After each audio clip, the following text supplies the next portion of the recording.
주의전에 나오신 사랑하는 성도님들을 환영합니다. 하나님의 크신 은혜가 우리 예배와 여러분들의 교제 그리고 살아가는 한 주의 삶의 자리에도 늘 함께 하시기를 기원합니다.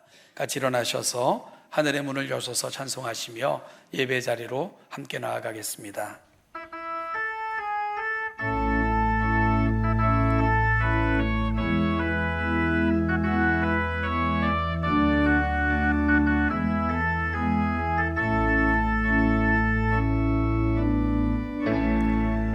하늘의 문을 여소서, 이곳을 주목하소서. 주를 향한 노래가 꺼지지 않으니 하늘을 열고 보소서. 이곳에 임재하소서. 주님을 기다립니다. 기도의 향기가 하늘에 닿으니 주여 임재하여 주소서. 이곳에 오셔서 이곳에 앉으소서. 이곳에서 드리는 예배를 받으소서. 주님의 이름만이 오직 주의 이름만 이곳에 있습니다. 이곳에 오셔서 이곳에 앉으소서. 이곳에서 드리는 예배를 받으소서. 주님의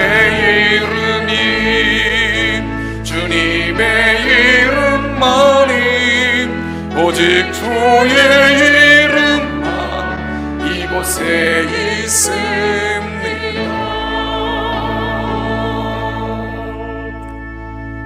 존귀하신 하나님 아버지, 거룩한 주의 백성들을 한 주의 삶의 자리에서도 인도하시고 보호하시다가 오늘이 복되고 아름다운 예배 자리로 인도하셨으니 감사합니다.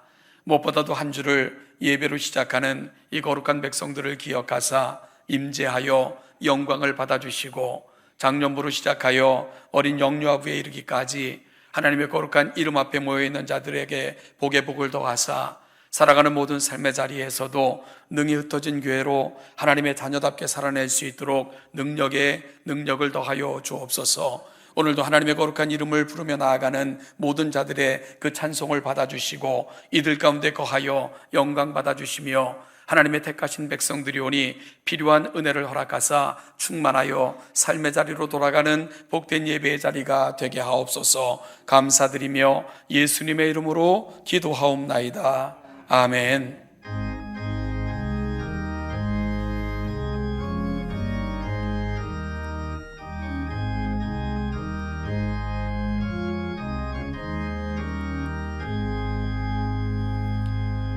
자리에 앉으셔서 하나님께 올려드리는 기도의 시간입니다.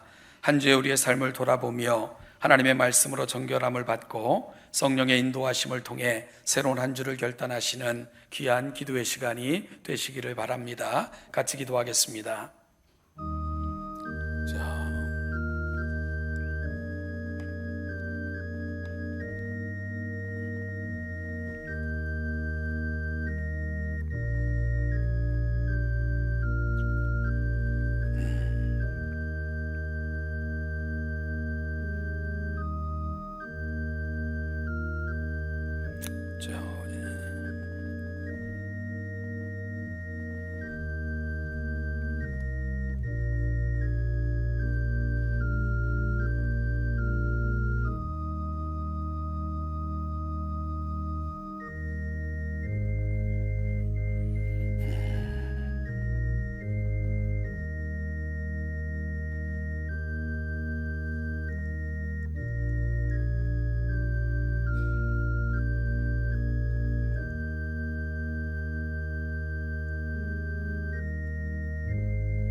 사도신경으로 우리의 신앙을 고백합니다.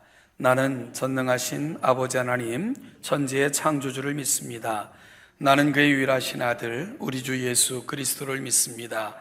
그는 성령으로 잉태되어 마리아에게서 나시고 본디오 빌라도에게 고난을 받아 십자가에 못 박혀 죽으시고 장사된 지 사흘 만에 죽은 자 가운데서 다시 살아나셨으며 하늘에 오르시어 전능하신 아버지 하나님 우편에 앉아 계시다가 거기로부터 살아있는 자와 죽은 자를 심판하러 오십니다. 나는 성령을 믿으며 거룩한 공교회와 성도의 교제와 죄를 용서받는 것과 몸의 부활과 영생을 믿습니다. 아멘.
하나님께 예배하는 자는 영과 진리로 예배합니다.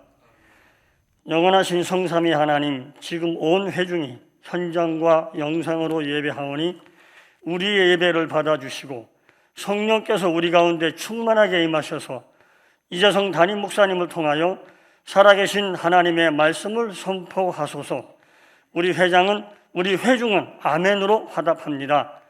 회중이 드리는 찬양과 임마누엘 찬양대의 특성을 하나님 홀로 받아주소서. 지난 한 주간의 삶 속에서 나 자신이 구원받은 하나님의 사람임을 망각한 채 하나님의 나라와 그 의를 구하지 못하고 나와 내 주변에만 관심을 두고 살았습니다. 그 결과 소외되고 가난한 심령에 무관심으로 살고서도 너무나도 태연하게 이 자리에 와 있습니다. 예수님의 피로 우리의 죄악을 용서하여 주옵소서. 하나님, 코로나 때문에 가장 안타깝고 힘든 것이 성도들과 함께하지 못하는 것과 성찬식을 나누지 못한다는 것입니다. 영적으로 주님의 살과 피를 함께 나눔으로 예수 그리스도와 연합되는 은혜를 나눌 수 없는 이 안타까운 현실을 살펴보시고 하루빨리 이 전염병을 멈추게 해주셔서 온 회중이 대면과 성찬의 기쁨을 누리게 하소서. 나라가 매우 떠들썩합니다. 역사의 주관자는 하나님임을 이 백성과 정치인들이 알게 하시고 사람의 인기가 아니라 하나님의 공의로 정의를 실천하고자 하는 참된 지도자를 저희에게 보내주옵소서. 이 땅의 젊은이들이 공정, 실력, 정직 이러한 단어들 대신에 한탕, 영끌 투자 이러한 어휘에 젖어 산 지 오래되었습니다. 이를 이 지경으로 만든 저희 기성세대의 죄악이 큽니다. 하나님, 우리 힘으로는 이들의 왜곡을 회복시킬 수 없습니다. 오직 하나님의 말씀만이 이 젊은 세대를 치유하실 수 있습니다. 하나님이여, 세상이 줄 수 없는 진리의 평화를 이 세대에게 부어 주옵소서. 성령으로 젊은이들이 하나님께로 돌아오게 하옵소서. 교회 학교를 온전히 세워주셔서 미래의 희망이 꺼지지 않게 하소서. 특별히 이제 여름 행사를 교회에서 진행합니다. 진행에 관련된 모든 분들과 함께하는 학생들 또 학부모님들까지 모두 하나님의 놀라운 은혜로 아름다운 체험의 시간을 맛보게 하옵소서. 삶이 고단하고 육체와 영혼이 찢어지게 아픈 우리를 기억하시고 하나님이여, 우리의 절규와 신음을 들으시고 하나님의 치유하심으로, 특별히 담임 목사님이 선포하시는 하나님의 말씀으로 눈물이 감사가 되게 하시고 고통이 환희로 변하도록 축복하여 주시옵소서. 북한의 유물론 정권을 종식시키시고 죽음으로 기도하고 있는 북녘의 성도들에게 신앙의 자유를 맛보게 하셔서 그때 우리 동천교회도 우리의 본향에 하나님의 교회를 세우고 찬양이 울려 퍼지도록 축복하시옵소서.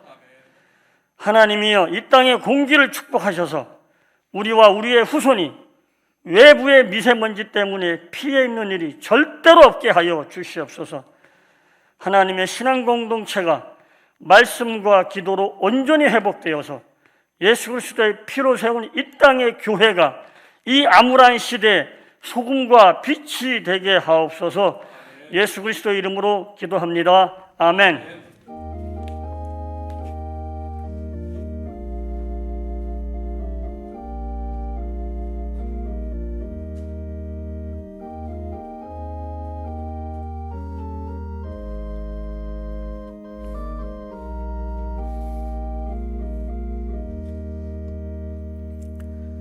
우리의 신앙을 고백합니다. 217장 1절 찬송하시며 하나님 앞에 봉헌하겠습니다.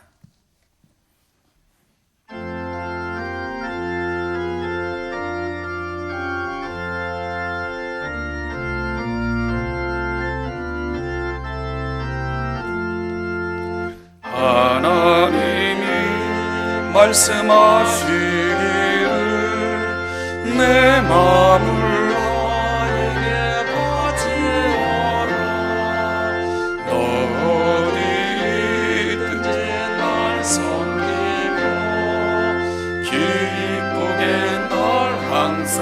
의지하라.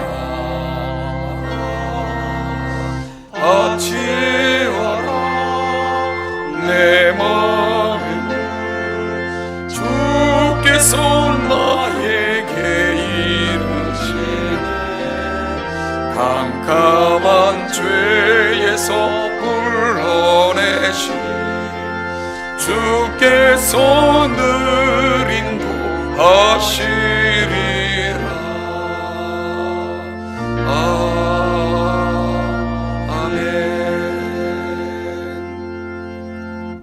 하나님 아버지, 우리에게 맡겨주신 것 중에 일부를 예물로 하나님을 사랑하는 마음과 은혜에 대한 감사를 담아 올려드리오니 기쁘게 받아 주옵소서. 이 예물이 쓰이는 곳마다 우리를 구속하사 영광스러운 자리에 앉히신 그 놀라운 복음이 증거되게 하시고, 더불어 살아가는 많은 사람들이 유익을 얻는 일에 이 예물이 사용되게 하여 주옵소서. 우리 사랑하는 동천교회에게 이 예물을 맡겨주셨사오니 정직하고 진실되게 충성된 종이 되어 필요한 사람들에게 이 예물을 나누어 주어 하나님의 나라를 확장해가는 아름다운 교회가 되게 하여 주옵소서. 한 주도 때로는 병석에서, 때로는 지치고 상한 마음과 몸으로, 또한 수술 후에 가류 중에 있는 여러 가지 인생의 짐을 지고 이 한 주를 시작할 수밖에 없는 안타까운 우리 환우들, 또한 우리 지체들이 있습니다. 아버지 하나님, 우리보다 우리를 더 잘 아시고 우리에게 필요한 것이 무엇인가를 가장 정확하게 하시는 성령 하나님께서 그들의 모든 삶의 자리마다 찾아가셔서 치유하시고 회복시키시고 온전케 하셔서 우리의 모든 삶의 자리마다 함께 하시는 하늘의 은혜를 누리고 살아가는 복된 한 주의 삶의 자리가 되게 하여 주시옵소서. 감사드리며 예수님의 이름으로 기도하옵나이다. 아멘.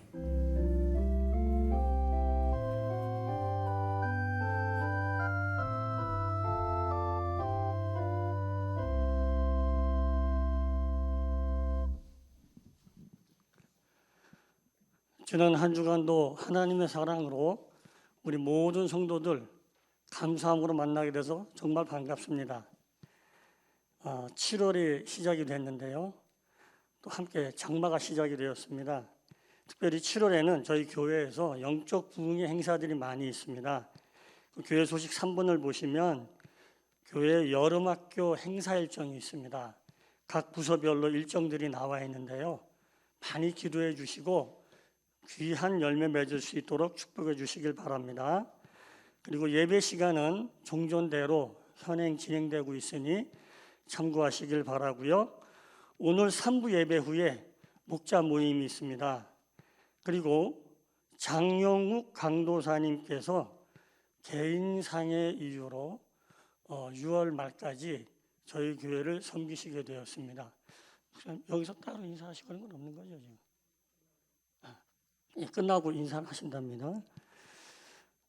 그리고 각 부서 2분기 감사 자료를 다음 주까지 행정실로 제출 부탁드립니다. 선교회 모임이 시작이 됐습니다. 그 명단, 그 리스트를 보시고요. 꼭 부탁드리는 건 음식물을 나누시면은 그거는 안 됩니다. 참고하시길 바라고요. 그 7월 11일 아마 다음 주일부터 저희 교회에 기존에 차량 운행하던 내용들을 다시 시작을 합니다. 참고하시면 이 표를 보시고요. 참고하시면 감사하겠습니다. 자, 이번 한 주간도 예수님의 능력으로 승리하는 한 주간이 되기를 간절히 바랍니다. 네, 교우 소식을 전하겠습니다. 결혼 소식입니다. 화면을 통해서 만나보시죠. 예, 우리 박중영 군인데요. 박중영 군은 우리 박창희 집사님, 이순찬 집사님 장남이시고 윤소용 양의 결혼 예식이 오는 토요일 7월 10일 낮 12시 30분 메리다 웨딩 컨벤션 3층 가드니아 홀에서 진행이 됩니다. 어려울 때 진행되는 결혼일만큼 많이 격려해 주시고 축복해 주시고요. 그리고 또한 기도해 주시기를 부탁드리겠습니다. 우리 주부에 보면은 여전히 입원하여 치료 중에 있는 성도들이 있고요.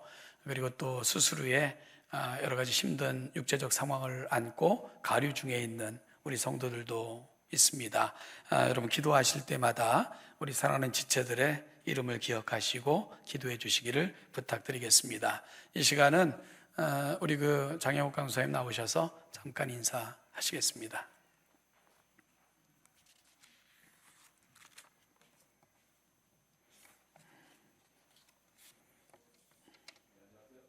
안녕하세요. 장영욱 강사입니다. 2017년 12월에 처음으로 이곳에 와서 딱 43개월 됐는데요. 정말 많은 정이 들었습니다. 그래서 눈물도 나고요. 그리고 또 이렇게 반가운 분들도 많이 이렇게 뵙고요. 제가 이제 그 목사 안수권으로 인해서 총회 고시부하고 좀 사전에 조율하는 게 있어서 한 원래 8월 말까지 다니기로 했는데 좀 논문도 써야 되고 여러 가지 좀 있어서 좀 2개월 좀 일찍 그만뒀으면 하고 제가 좀 요청을 한 게 있어서 이렇게 일찍 좀 그만두게 됐습니다. 참 아쉽고요. 그리고 그동안 이렇게 부족한 저를 뒤에서 기도해 주시고 또 이렇게 지켜봐 주시고 전도사부터 이렇게 또 봉사 안수 받을 때까지 이렇게 지켜봐 주셔서 너무 감사하고요. 또 이번 만남이 이것이 끝이 아니라 또 우리는 또 영원한 하나님 나라에서 다시 만날 거니까요. 그때를 다시 기약하면서 또 그때까지 서로 저도 기도하겠습니다. 그동안 감사했습니다. 감사합니다.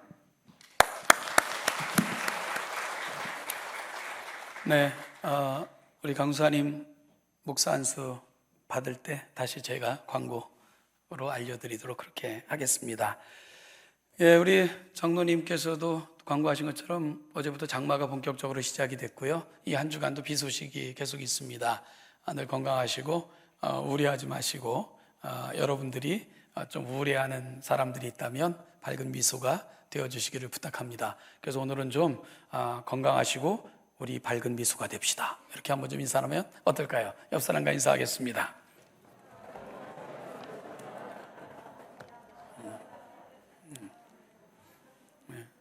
저희 교회가 본당이 좀 어둡습니다. 조명이. 그러니까 여러분들의 미소가 어느 때보다도 필요하니까 많이 웃으시는 우리 동정교회가 됐으면 좋겠습니다. 오늘 함께 나눌 하나님의 말씀은 창세기 17장입니다. 1절로 8절 말씀까지를 교독하겠습니다. 창세기 17장 1절부터 8절 말씀을 교독하겠습니다. 아브라함이 99세 때에 여호와께서 아브라함에게 나타나서 그에게 이르시되 나는 전능한 하나님이라 너는 내 앞에서 행하여 완전하라. 너를 크게 번성하리라 하시니 아브라함이 엎드렸더니 하나님이 또한 그에게 말씀하여 이르시되 보라 내 언약이 너와 함께 있으리니 너는 여러 민족의 아버지가 될지니라. 이제 후로는 내 이름을 아브라함이라 하지 아니하고 아브라함이라 하리니 이는 내가 너를 여러 민족의 아버지가 되게 함이니라. 내가 너로 심히 번성하게 하리니 내가 내게서 민족들이 나게 하며 왕들이 내게로부터 나오리라. 내가 내 언약을 나와 너 및 내 대대 후손 사이에 세워서 영원한 언약을 삼고 너와 내 후손의 하나님이 되리라. 내가 너와 내 후손에게 내가 거류하는 이 땅 곧 가나안 온 땅을 주어 영원한 기업이 되게 하고 나는 그들의 하나님이 되리라. 아멘. 이 시간 임마누엘 찬양대 김수경 자매님 하나님 앞에 찬양 올려드리겠습니다.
내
주님의 옷자락이라도 만지면 나음을 얻을 것입니다. 고백을 안고 나와 은혜를 받은 여인이 온몸으로 부르는 것 같은 찬양의 감동이 있었습니다. 너무 감사합니다. 이 한 주간도 우리가 이 은혜를 안고 살아가시기를 소원하며 하나님 앞에 잠깐 기도하겠습니다. 아버지 하나님, 오늘도 이 귀한 예배의 자리, 정말 주의 옷자락이라도 만지면 나음을 입을 것 같은 믿음을 갖고 나와 은혜를 받았을 때에 한 여인이 보였던 그 아름답고 고결한 신앙의 고백을 오늘도 입술을 통해 고백하게 하시고 그 마음으로 또 한 주를 이리 같이 시작하게 하시니 감사합니다.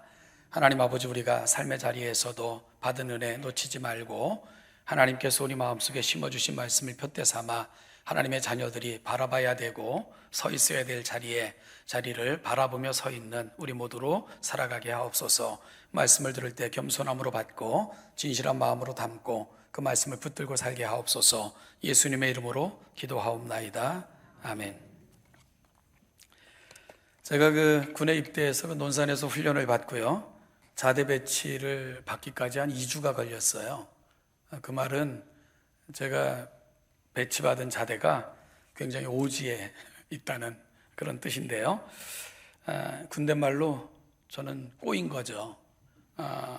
그래서 연대에서 작전병으로 차출돼 가지고 고된 군 생활이 시작이 됐는데, 작전병들은 이 병사들도 돌아가면서 상황을 봐야 됩니다. 하룻밤을 온전히 새면서 상황을 보게 되는데, 제가 이제 연대 작전병으로 첫 상황을 보러 올라갔을 때 아주 특별한 만남을 갖게 됐는데, 거기서 고등학교 동창을 만난 거예요.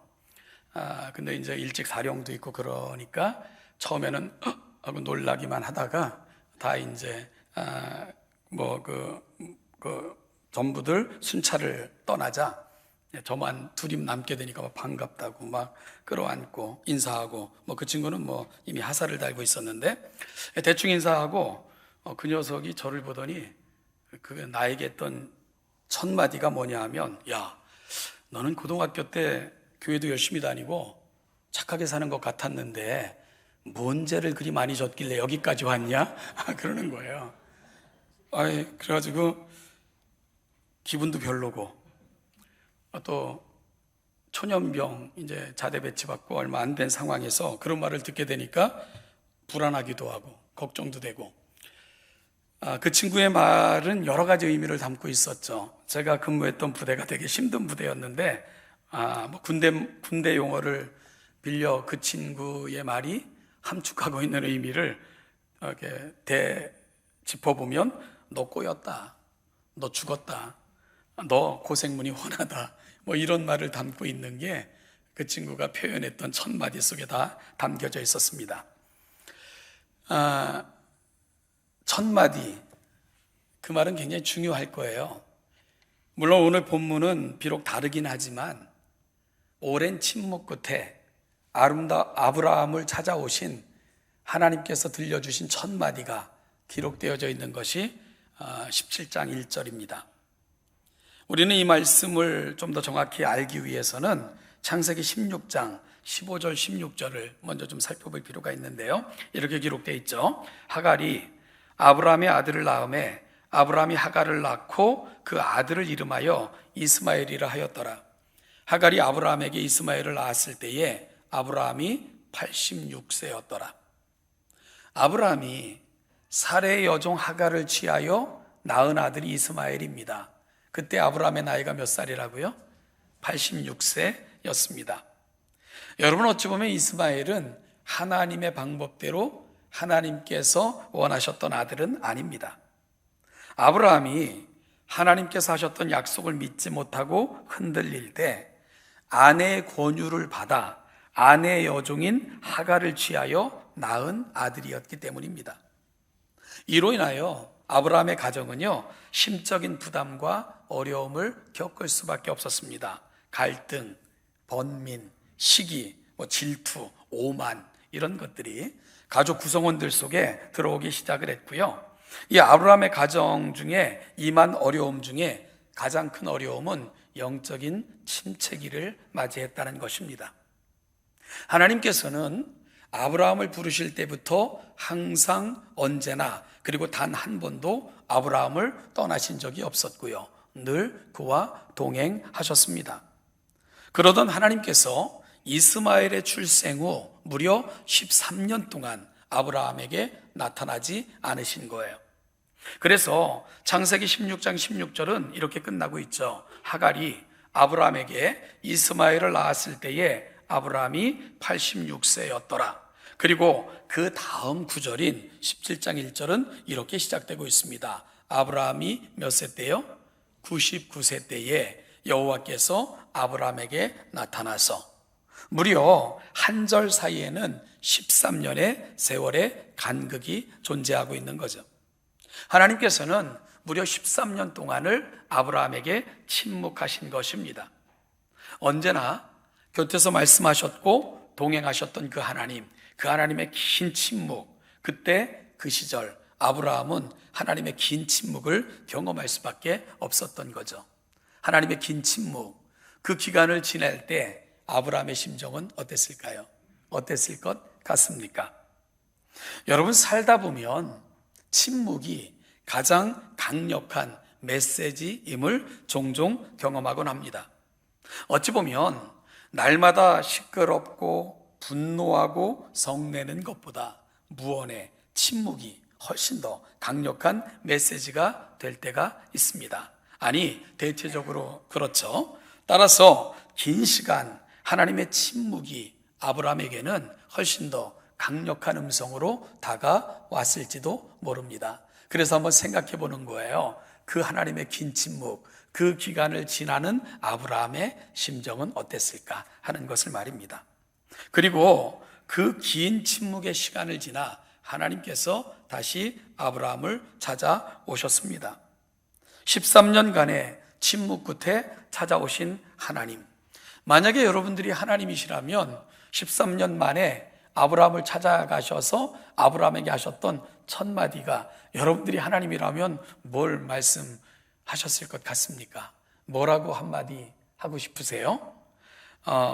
아브라함은 지금 하나님의 방법대로가 아니라 인간적인 방법으로 아들을 낳았습니다. 그래서 하나님께서는 13년 동안을 아브라함을 떠나 계셨어요.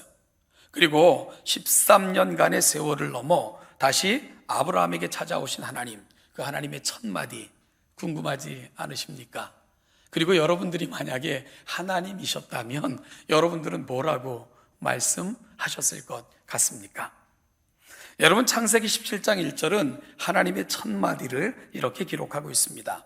아브라함이 99세 때에 여호와께서 아브라함에게 나타나서 그에게 이르시되 뭐라고요? 나는 전능한 하나님이라. 너는 내 앞에서 행하여 완전하라. 이것이 13년의 침묵을 깨고 아브라함에게 찾아가셨던 하나님의 입으로부터 나왔던 첫 마디입니다. 나는 전능한 하나님이라. 내 앞에서 행하여 완전하라. 그렇게 말씀하셨습니다. 여러분은 이 말이 어떻게 들리세요? 13년의 침묵을 깨고 아브라함에게 찾아가셔서 아브라함아, 나는 전능한 하나님이야. 너는 내 앞에서 행하여 완전하거라 라고 말씀하셨다면 여러분들이 아브라함이라면 그 의미가 어떻게 여러분들의 가슴 속에 담겨질 것 같습니까? 물론 이 본문의 의미를 제대로 이해하시려면 지금까지 말씀드렸던 배경을 좀 이해할 필요도 있고요. 그리고 이 말씀에 담겨진 뉘앙스를 느끼는 것도 매우 중요합니다. 여러분, 다시 한번 확인해 볼까요? 왜 하나님께서 13년 동안 아브라함에게 침묵하셨다고요? 그가 하나님의 방법이 아닌 인간적인 방법으로 아들을 낳았기 때문입니다. 그렇게 태어난 아들의 이름이 뭐라고요? 이스마엘입니다. 지금까지도 분쟁이 계속되는 그 분쟁의 씨앗이 그때 태어나게 된 거죠. 그는 나이 들어가는 자신과 사례를 바라보면서 하나님의 말씀은 틀렸다. 이제 우리에게 이루어질 확률이 없다. 그래서 인위적인 방법으로 자식을 낳아 대를 잇고 싶었던 거죠. 그렇게 해서 하와의 요청을 받아들여 사레의 요청을 받아들여 아내, 아직까지 사레가 사라로 이름이 바뀌기 전입니다.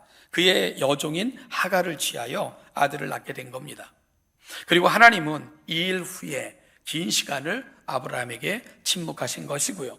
자, 그렇다면 하나님의 첫마디 나는 전능한 하나님이라는 하나님의 자기소개가 갖고 있는 의미, 여러분 좀 이해가 되십니까? 어떤 뜻일까요? 어떻게 들려지십니까? 이런 뜻입니다. 아브라함아, 나를 믿을 수 없더냐, 그런 얘기예요. 나를 믿을 수 없더냐, 그렇게 반문하고 계신 것입니다. 그러면서 이어 너는 내 앞에서 행하여 완전하라고 하신 것은 내 말을 듣고 내 말을 따르면 그대로 이루어질 것을 신뢰하라 라는 하나님의 요청이 너는 내 앞에서 행하여 완전하라 하는 말씀이 갖고 있는 거죠. 그러니까 종합해 보면 나는 전능한 하나님이라 너는 내 앞에서 행하여 완전하라 하는 말씀은 아브라함아, 나를 믿을 수 없더냐, 나는 내 입에서 나오는 말을 반드시 성취하는 나 하나님 여호와니라 라는 말씀을 오늘 아브라함에게 하나님은 하고 계신 것입니다. 사랑하는 여러분, 내 말을 듣고 내 말을 붙들고 내 말 가운데 거하면 내 말은 반드시 이루어진단다 하는 것을 하나님은 다시 한번 확인해 주고 계신 것입니다. 저는 어제 새벽 기도회를 통해서 레갑 자손의 이야기를 소환하시는 하나님의 말씀을 함께 묵상했었습니다. 여러분, 지금 저희가 성경 어디를 같이 묵상하고 있죠? 우리 지난주에 오장석 장로님이 그 큐티책 마치 외판원처럼 좀 사서 같이 큐티하자고 그렇게 간절하게 말씀하셨는데 큐티들 다 시작하셨죠? 예, 그렇게들 바라보시면 좀 서운합니다. 하나님의 말씀을 붙들고 함께 묵상하고 하나님의 마음을 담고 시작하는 하루, 얼마나 행복하고 얼마나 값지겠습니까? 한 걸음 한 걸음 걸어가면서 여러 가지 상황이 내 앞에 닥칠 때마다 하나님의 말씀을 다시 한번 묵상해보고 이럴 때 하나님은 어떻게 행하셨을까? 우리 주님이라면 이럴 때 어떻게 생각하셨을까? 묻고 그리고 주님의 마음으로 결정하고 그렇게 행한다면 하나님께서 우리를 얼마나 기뻐하실까? 우리 한 번 다 이 큐티에 하는 일에 동참하셨으면 좋겠다 생각이 듭니다. 여러분, 우리가 지금 나누고 있는 말씀이 어디입니까? 예레미야서입니다. 그리고 어제는 예레미야서 35장을 함께 묵상했는데요. 예레미야서 35장에 보면 한 특별한 이야기가 소개되고 있어요. 하나님께서 예레미야에게 아주 이상한 명령을 하신 것입니다. 성전의 한 방에 레갑 자손들을 모으라는 거죠. 그리고 그 자손들에게 술상을 베풀고 술을 대접하라, 이런 이상한 명령을 하신 겁니다. 그래서 예레미야는 영무도 모르고요, 레갑 자손들을 성전 한 방으로 초대하여 다 모았습니다. 그리고는 준비된 종지에 포도주를 가득 채워서는 주면서 마시라 하고 권했어요. 그러자 이 술잔을 받은 레갑 자손들이 보였던 반응이 뭡니까? 우리는 결코 마실 수가 없습니다. 그러자 예레미야가 그 연유를 물어요. 그러자 그들이 대답을 합니다. 우리 조상 중에 요나답이라는 사람이 있는데 그분이 부탁을 하셨습니다. 너희들은 결코 술을 입에 대지 말아라. 그리고 포도원을 소유하려고 노력하지 말고 집을 짓지도 말거라. 너희들은 장막 안에 거하면서 이 땅이 본향이 아님을 확인하는 삶을 살거라 라는 부탁을 했다는 거예요. 그래서 그 부탁을 받은 이후로 우리는 조상으로부터 받은 그 말씀을 자손 대대로 기억했고 지켰고, 그래서 지금도 우리는 술을 입에 대지 않고 우리는 우리의 포도원을 소유하지 않고 있으며, 지금 우리가 잠시 예루살렘에 머무는 것은 적들의 침입 때문에 잠시 피난하여 예루살렘에 머물고 있는 것입니다 라고 대답을 하는 거예요. 여러분, 하나님께서는 왜 예레미야에게 레갑 자손들을 초청하여 이 특별한 이상한 일을 실행하라고 그렇게 말씀하신 걸까요? 하나님께서 내 백성들에게 보여주시고 싶은 것이 있는 거예요. 그것이 뭡니까? 봐라, 레갑 자손들. 여러분, 레갑 자손들은 정통 유대인들이 아닙니다. 그들의 기원을 추적해 올라가면 모세의 장인 이드로에게 닿고요, 그들은 겐족 속에 속해 있는 사람들입니다. 따라서 그들은 이방인들이라는 거죠. 그럼에도 불구하고 모세와의 인연 때문인지 그들은 이스라엘 백성들 속에 함께 살게 된 것이고요. 그럼에도 불구하고 그들은 정통 유대인들은 아니었습니다. 그럼에도 불구하고 그들은 조상들의 말을 귀히 여겼고 그 명령을 좇아서 지금까지 하나님의 은혜를 받고 살아갔던 그런 특별한 족속이었습니다. 하나님께서는 그 레갑 자손들의 이야기를 통해 내 백성에게 이렇게 말씀하고 계신 거예요. 보라, 저들을 봐라. 저들은 조상들의 말 한마디도 저토록 귀히 여기고 가슴에 담아 놓치지 않고 있지 않고 지키며 살아가고 있지 않는가. 그러므로 그들이 복받는 자녀들이 됐지 않냐 말씀하시면서, 그런데 너희는 어찌하여 나를 여호와라 부르며 나를 하나님이라 부르며 나를 소망이라 부르면서 어찌 내 말을 그리 경히 여기고 그렇게 쉽사리 버리고 그렇게 쉽사리 나에게서 떠나 다른 데서 도움을 얻을 수가 있느냐. 그 안타까운 마음을 레갑 자손들의 이야기를 통해 하나님께서는 이스라엘 백성들에게 전하고 계셨던 것입니다. 사랑하는 여러분, 얼마나 안타까우시면 이방인들을 동원해서라도 그들을 통해서라도 내 백성에게 들려주실 그 하나님의 말씀을 전하고 계셨을까. 이것이 바로 레갑 자손들을 통해서 들려주시는 하나님의 이야기입니다. 하나님의 말씀이 말씀으로 중히 여겨지지도 않고요, 그 말씀에 대해서 신중하게 반응하지도 않고, 그 말씀이 그들을 지키거나 보호해 준다고 생각지도 않고, 주변 나라를 끊임없이 기웃거리면서 마치 도움이 하나님이 아닌 주변 나라 강대국들에 있는 것처럼 착각했던 이스라엘 백성들을, 그들을 향해 이 아픈 마음을 하나님은 전하고 계셨던 것입니다. 그래서 하나님은 그들에게 이렇게 말씀하고 계신 거예요. 봐라, 이방인이었던 저들도 조상들의 부탁을 가슴에 담고 대에서 대를 잊지 않고 가슴에 담고 준행하며 살고 있는데, 나의 택한 백성 이스라엘은 어찌하여 이리도 속히 나를 떠나고 내 말을 무시하며 소망 없는 곳으로 그리도 급히 달려갈 수가 있느냐. 이 마음을 레갑 자손들의 이야기를 통해 하나님은 전달하고 계셨던 것입니다. 하나님의 아픔이고 안타까움인 것이지요. 여러분, 성경은 가슴으로 읽어야 됩니다. 하나님의 가슴, 그 깊은 호흡을 느끼면서 성경을 읽어야 합니다. 하나님의 안타까움, 슬픔, 탄식, 그리고 무엇을 기뻐하시고 그리도 감격스러워 하시는지 그 하나님의 가슴을 느끼면서 성경을 읽으셔야 됩니다. 그리고 그 가슴을 전이받고 하나님의 가슴으로 우리의 삶을 살기를 정말 소망하고 그렇게 여러분들의 삶의 자리로 돌아가신다면 우리는 하나님과 늘 동행하는 그런 삶을 비로소 살 수 있게 될 것입니다. 그래서 하나님께서는 13년 만에 아브라함에게 나타나셔서는 너는 내 앞에서 행하여 완전하라. 내 앞에서 어떤 뜻입니까? 나와 동행하는 삶, 내 말을 붙들고 살아가는 삶, 내 은혜 가운데 거하는 삶, 그런 삶을 살 것을 다시 한번 부탁하시는 것, 바로 13년 만에 아브라함에게 찾아오셨던 하나님의 첫 음성이 갖고 있는 의미입니다.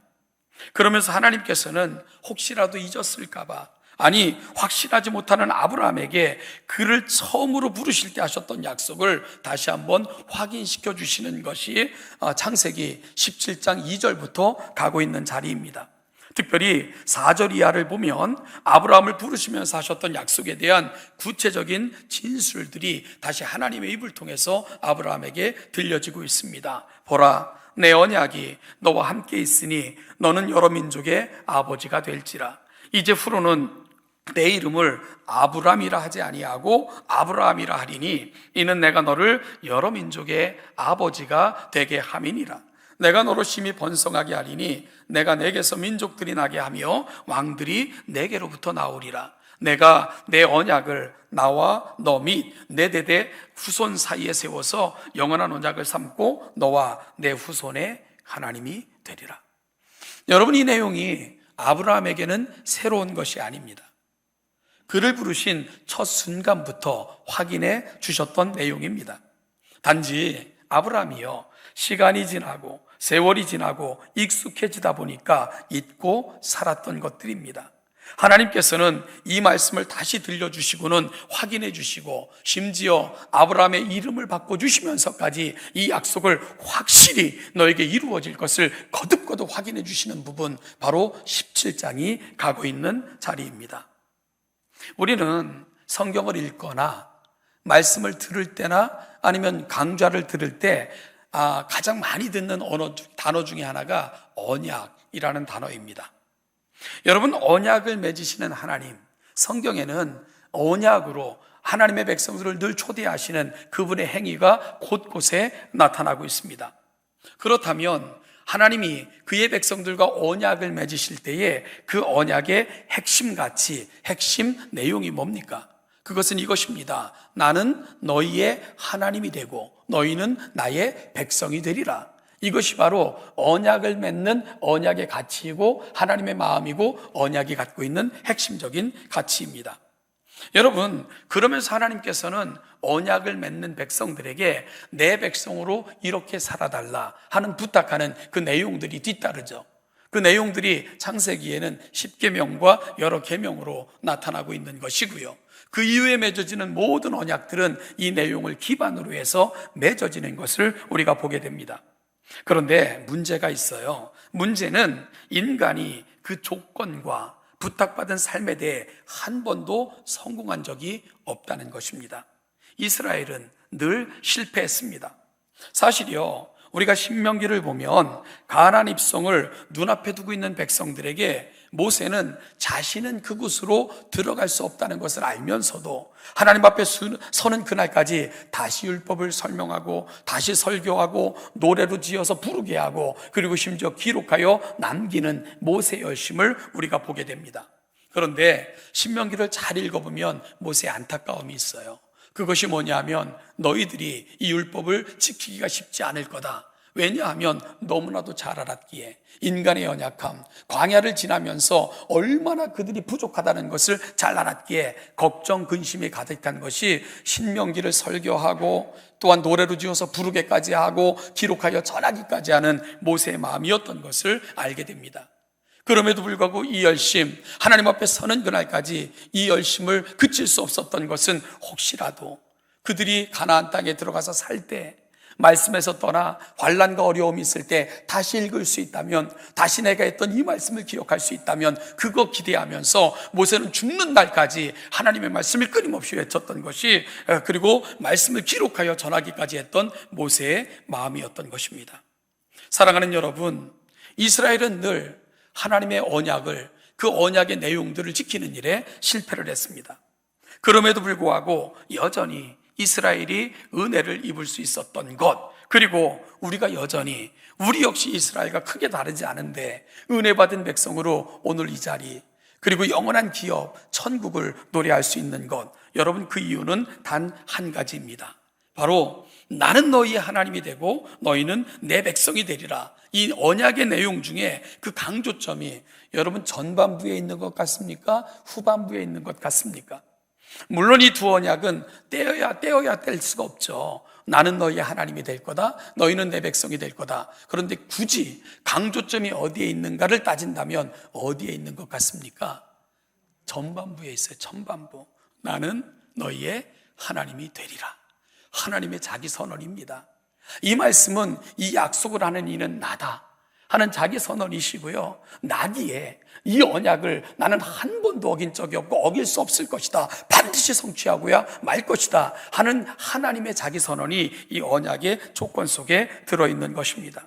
하나님께서는 우리를 하나님의 백성 삼아 은혜 베푸시는 조건을 우리의 행함이나 충성심에서가 아니라 하나님의 본성과 사랑과 그 신실하심에서 근거와 원인을 찾고 계시기 때문입니다.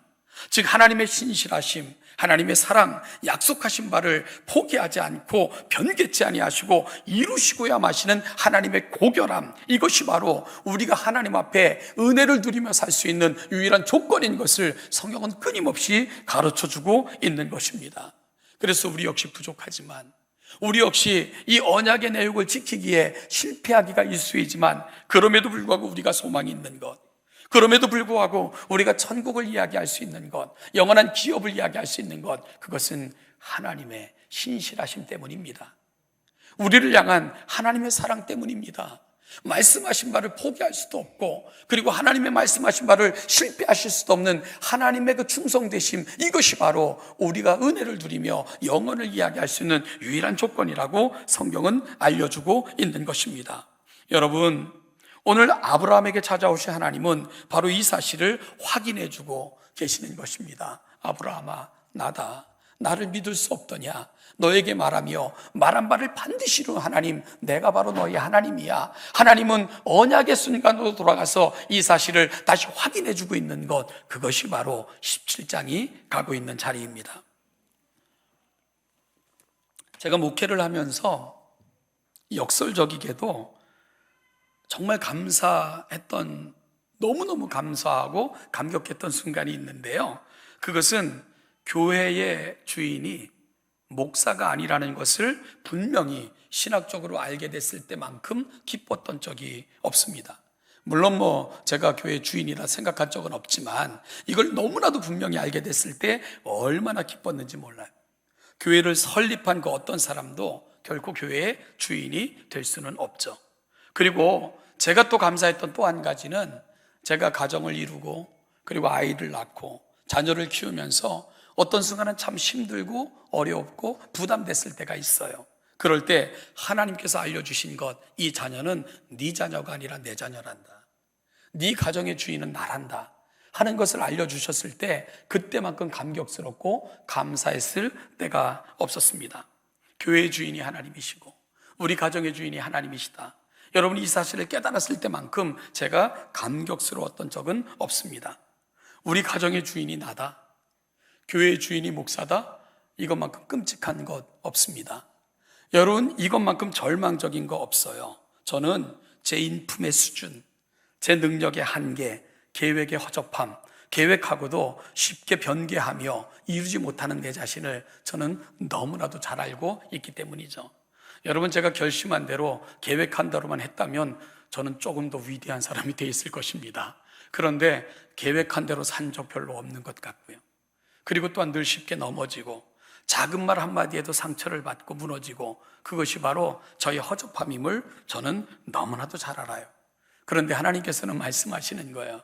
교회의 주인은 나란다, 내가 교회의 머리란다, 바로 교회는 나의 전이란다. 말씀하신 하나님, 너의 가정, 너희 가정에 있는 자녀들은 내 것이란다, 내가 너희에게 잠깐 맡겨준 거야. 그러니 그들을 내가 존귀하게 여긴단다. 이 사실을 깨달은 순간 얼마나 감격스럽고 감사했고 소망이 새롭게 생겨났는지 모릅니다.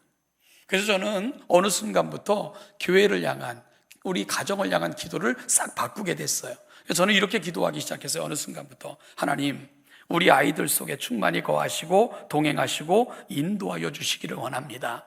이 아이들이 하나님과 동행하는, 성령의 충만함을 경험하며 살아가는 그런 아이들이면 됩니다 라고 저는 기도하기 시작을 했어요. 하나님, 교회를 향한 하나님의 뜻을 깨닫길 원합니다. 이 땅에 세우신 교회가 하나님 무엇을 소망하는지를 놓치지 않는 그런 목회자가 되게 하여 주십시오. 제 목회 철학이 중요한 것이 아니고 하나님의 뜻, 계획이 중요한 것을 다시 한번 고백합니다. 이렇게 기도하는 그런 기도가 제 속에서 되어지기 시작을 했습니다.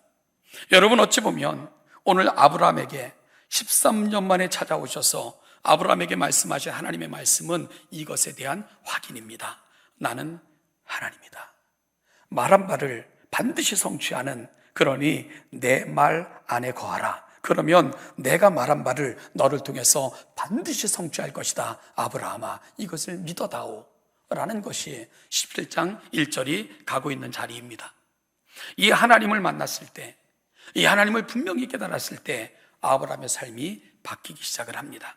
그래서 히브리서 기자는 아브라함의 이후의 삶을 이렇게 평가하고 있잖아요. 히브리서 11장 17절 보면, 아브라함은 시험을 받을 때에 믿음으로 이삭을 드렸으니 이는 약속받은 자로 돼 그 아들을 드렸느니라. 여러분, 하나님의 약속은 반드시 성취된다는 것, 하나님의 입으로부터 나오는 말씀은 거의 결코 헛되이 돌아가지 않는다는 것, 아브라함이 분명히 알게 된 것입니다. 그래서 네 이삭을 달라 부탁하실 때도 하나님의 또 다른 계획이 있다는 것을 확신하면서 아브라함은 순종의 자리로 나아갈 수 있었던 것입니다. 저는 군대에서 만났던 친구, 그 말을 소개하면서 설교를 시작을 했습니다. 참 오랜만에 만난 친구, 여러분 그는 나보다 훨씬 고참이었어요. 그럼에도 불구하고 그가 제게 그 말을 한 것은 걱정되고 우려되고, 그리고 또한 어찌 보면 안쓰러움으로 이제가 자대 생활을 시작하는 저에게 들려줬던 어찌 보면 친구의 걱정이었을 것입니다. 그러나 그 친구의 말 속에서는 그렇다고 힘드니 내가 어떻게 해줄 수 있는 건 없었잖아요. 제 대신 군생활 해줄 수 있는 것도 아니고요. 그렇다고 제 짐을 대신 덜어줄 수 있습니까? 그냥 걱정하는 거예요. 그냥 근심하는 것입니다. 그래서 그렇게 말한 것뿐입니다. 여러분, 그러나 우리 하나님은 그런 분이 아니시잖아요. 말한 말을 반드시 성취하시고 우리와 함께 하시겠다는 그 약속 때문에 독생자를 보내주시면서까지 그 약속을 이루실 수밖에 없었던 그분, 바로 우리 하나님 아니십니까? 이 땅에 오셔서 나 때문에 십자가에 못 박혀 죽으셨을 뿐만 아니라 지금도 우리를 포기할 수 없어 우리의 연약함을 아시고 눈물로 하나님 보좌 우편에서 기도하시는 분, 그분이 바로 저와 여러분들의 주님, 우리 주 예수 그리스도 아니십니까? 우리의 약함을 아시기에 우리 눈의 눈물을 그 병에 담아 헤아리시면서 우리 대신 통곡하시며 기도하시는 분, 그분이 바로 저와 여러분들의 성령 하나님 아니십니까? 사랑하는 여러분, 오늘 아브라함에게 찾아오셔서 나다, 약속한 말을 반드시 성취하는, 헛되이 한마디도 돌아가지 않게 만드는 나 하나님, 나를 신뢰해다오 부탁하시는 그 하나님의 음성을 저와 여러분들도 오늘은 우리의 가슴에 담는 복된 이 아침이 될 수 있기를 간절히 소원합니다. 여러분, 구약의 선지자들에게는 공식이 있었어요. 이걸 신학적으로 선지자 공식이라고 부릅니다. 하나님이 말씀하셨습니다. 내가 그 말씀을 듣고 알았습니다. 그래서 그 말씀에 순종합니다. 이것이 선지자 공식이에요. 너무 단순하지만 너무 강력한 선지자 공식. 오늘 우리의 공식이 되면 어떨까요? 하나님의 말씀을 들었습니다. 읽고 깨닫고 알았습니다. 그래서 순종하겠습니다. 여러분, 이것이 우리 동천교회 신자의 공식이 되시기를 주님의 이름으로 축복합니다. 기도하겠습니다. 하나님 아버지, 감사합니다. 오늘 이 아침도 우리를 이 자리까지 불러 영광스러운 하나님의 자녀, 위대한 약속의 자녀들로 인치셔서 앉게 하시니 감사합니다. 우리를 부르신 부르심은 헛되이 돌아가는 것 없고, 우리에게 주신 그 말씀은 한마디도 땅에 떨어지지 아니하며 반드시 성취될 것을 믿기에 그 말씀을 붙들고 다시 우리의 삶의 자리로 돌아가는 우리 동천의 성도들에게 복의 복을 더하사 하나님 동행하여 주시고, 그 말씀을 붙들고 살아갈 때 힘을 주시고 능력을 주셔서 하나님의 말씀이 성취되어지는 것을 온 삶을 통해 경험하고 살아가는 아름다운 주의 백성들 되게 하여 주시옵소서. 감사드리며 예수님의 이름으로 기도하옵나이다. 아멘. 같이 일어나셔서 찬송 부르시겠습니다.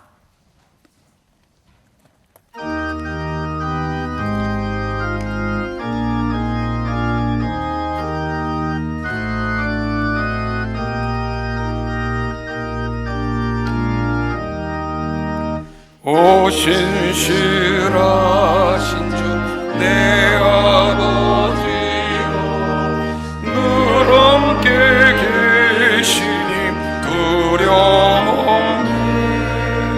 그 사랑 변찮고 날 지키시고 어제나 오늘이 한결같네. 오 신실하신 주, 오 신실하신 주, 날마다 자비를 베푸시며 일용할 모든 것 내려주시니 오 신실하신 주, 나의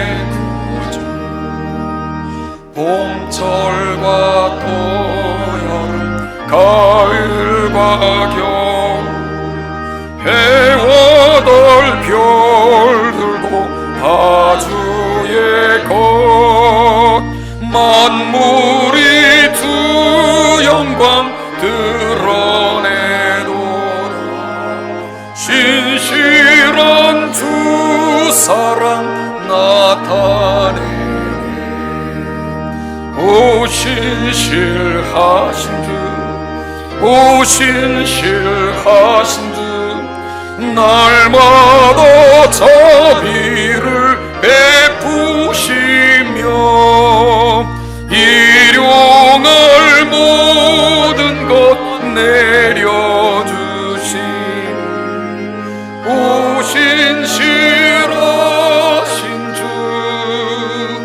나의 구주 내 죄를 사하여 아리하시고 주 친히 오셔서 인도하네 오늘의 힘되고 내일의 소망 주만이만 복을 내리시네 오신실하신 주 오신실하신 주 날마다 자비를 베푸시며 일용할 모든 것 내려주신 오신실하신 주 나의 구주 우리를 위해 십자가에 못 박혀 피 흘리심으로 우리의 죄를 구속하시고 지금도 하나님 보좌 우편에서 우리를 위해 대신 간구하시는 우리 주 예수 그리스도의 은혜와 그 아들 안에서 우리를 향한 영원한 약속을 완성하신 아버지 하나님의 은총과 이 은혜를 우리의 인에 되게 하사 인치시고 구속하셔서 여기 이 자리까지 인도하신 성령 하나님의 은혜가 이 은혜를 받았으니 우리가 살아가는 모든 삶의 자리에서 하나님과 동행하며 이웃을 사랑하고 우리가 살아가는 모든 삶의 자리를 빛과 소금으로 맛을 내고 어둠을 밝히는 자로 살기로 다짐하며 이 자리에 있는 우리 동천의 모든 성도들과 이들이 살아가는 모든 삶의 자리마다 이 은총과 이 은혜가 이제부터 영원까지 그 영원까지 함께 하시기를 축원하옵나이다. 아멘.